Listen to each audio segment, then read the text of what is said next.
Bharti, welcome to my new video. So basically ना मुझे video मैंने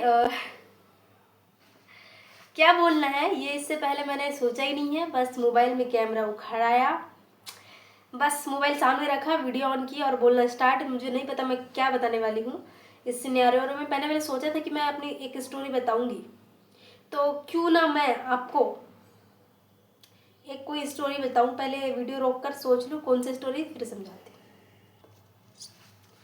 हूँ। बहुत देर सोचने के बाद मैंने सोचा कि मैं अपनी क्लास 12th की जर्नी बताऊं, और मेरी भी थोड़ी जर्नी है स्कूल टाइम की, वो भी बताना चाहती हूँ।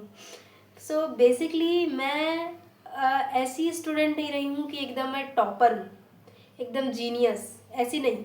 और एकदम गधी, इसके दिमाग में कुछ ज़्यादा ही नहीं, उस टाइप की भी नहीं थी। मतलब मैं ना टॉपर थी ना गधी थी, मैं थी मिडल में। मैं थी एकदम एवरेज स्टूडेंट में, ना एकदम मैं पढ़ाई में वीक हूँ और ना ही पढ़ाई में इतनी अच्छी हूँ। ठीक है, मेरा एवरेज था। 8 तक भी मैं एवरेज ही थी। 9th-10th में पता नहीं हमारे घर में कुछ प्रॉब्लम होती थी। फैमिली में थोड़ा झगड़ा वगैरह होता था। तो एक लीड्स ग्रुप करके एक वेबसाइट है, मतलब कंपनी है, तो मैं उससे जुड़ी थी। और उनका जो काम था वो डिजिटल प्रोडक्ट को रीसेलिंग का काम था। जो आप लोग जानते ही होंगे उसको अभी हम क्या बोलते हैं रीसेलिंग अभी मेरे शब्द में है, लेकिन उसको हाँ डिजिटल मार्केटिंग ये था। वो वाले कोर्स में मैंने ज्वाइन की, लेकिन ना तो मुझे उस टाइम पे कैमरा फेस करने आता था, ना मुझे अपने बातों को रखना आता था, ना मुझे लोगों से मतलब बात करने में बहुत डर लगता था। और मुझे अच्छे से पता भी नहीं है रिकॉर्ड कैसे करना है, अपनी वॉइस रिकॉर्ड कैसे करना है, मैसेज कैसे टाइप करना है, एडिट कैसे करना है। उसमें डिजिटल मार्केटिंग में हमको बतेरे चीज़, सबसे पहले कंटेंट क्रिएट करना भी मैंने काम किया था। कंटेंट क्रिएट पे भी बहुत ज़्यादा, लीड्स पे सबसे ज़्यादा मैंने वीडियोस देखी। वीडियोस में भी मुझे कुछ नहीं समझ आया, इतने बहुत सारे मैंने सबको वॉइस नोट भेजा था, मैसेज लिख लिख के भेजा था। पूरी 10th क्लास मैंने यही किया, फिर भी मेरे को एक भी लीड जनरेट नहीं हुई।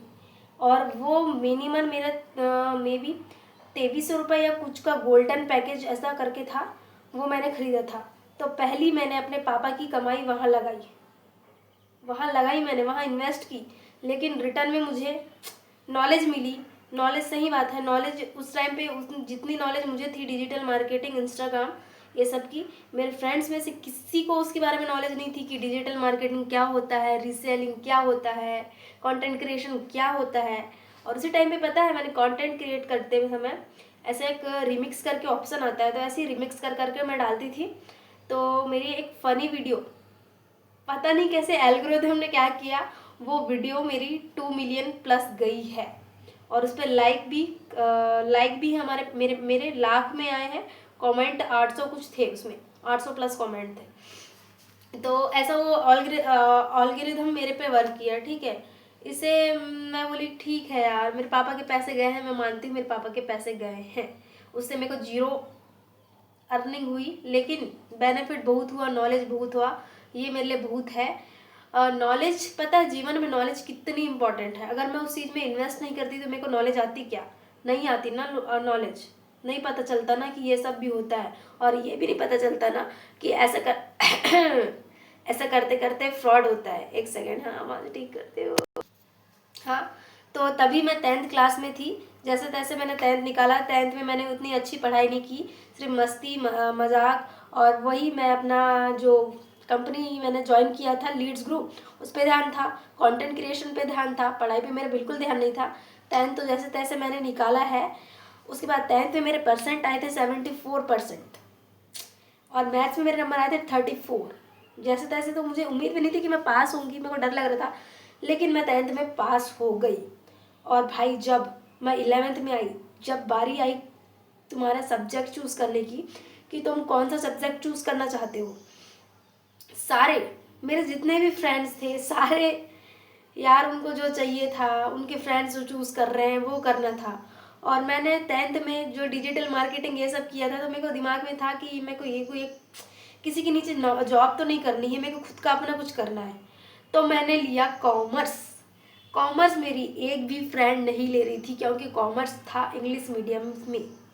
और मेरा ऐसा था शुरू से ही कि मेरे को कुछ भी हो मिल जाए, बस मुझे इंग्लिश मीडियम मिले।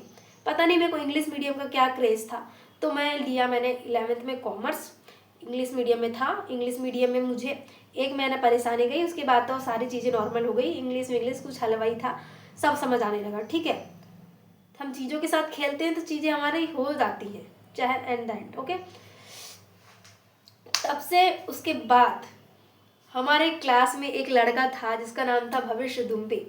वो भी 10th में बहुत एवरेज था, लेकिन बट 10th में उसकी कुछ फेल वेल वगैरह हो गया था, तो टीचर ने उनको बहुत डांटा। तब से वो लाइब्रेरी में बैठ के मतलब खुद को मोटिवेट करके वो बहुत ज़्यादा एकदम पढ़ने लगा, इतना ज़्यादा पढ़ने लगा, बहुत ही ज़्यादा।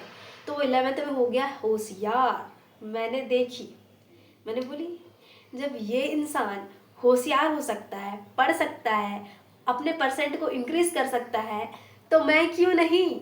तो मैंने 11th में कॉन्सेप्ट पे ध्यान दिए अपने। इंग्लिश तो मुझे उतनी बनती नहीं थी, तो इंग्लिश पे ध्यान दी।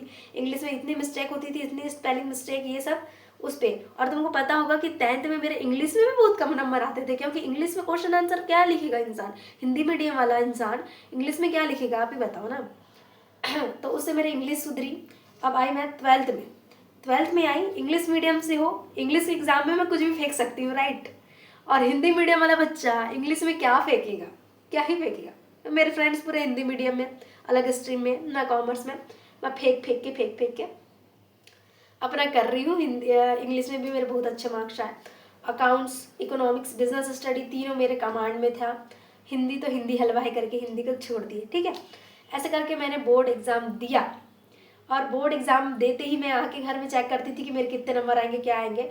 मेरा तो शुरू से था कि 90% बनाना है, पर 90% एग्ज़ाम मतलब एग्ज़ाम हॉल से निकलते ही समय मेरे को समझ आता था 90 नंबर तो नहीं, 100 नंबर तो नहीं आएंगे, 100 नंबर में कितने कटे, ये सब करके रोती थी 90% से बाहर हो गई करके।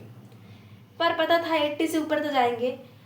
उसके बाद मेरे पूरे बोर्ड एग्ज़ाम ख़त्म हुए, घर में 2 महीने की कुछ छुट्टी लगी होगी। तो मैंने मैनिफेस्ट करती थी, हे भगवान मेरे 85 से ऊपर हो, 85 से ऊपर हो, 85 से ऊपर हो। और गेस व्हाट, जब मेरे रिजल्ट का टाइम आया, मैंने अपना रोल नंबर लगाया, तब मेरे को उम्मीद थी कि मेरे 85 से ऊपर तो नहीं जाएंगे, लेकिन 80 से ऊपर जाएंगे, इतना पता था मेरे को। हाँ, तो मेरा रिजल्ट आया, टाइप की नंबर देख रही हूँ मैं 100, और वहाँ पे टोटल मार्क्स में देख रही हूँ 400 नंबर। मेरे इतनी खुशी, 431 नंबर आए मेरे। सोचने की बात है, कभी नहीं आए थे मेरे, इतनी खुश। मैं बार बार अपने बोर्ड के रिजल्ट को चेंज कर रही हूँ, मेरे से आवाज़ फट रही है। मैं बार बार सर्च कर रही हूँ, अपनी आवाज़ नहीं आ रही है यार। मैंने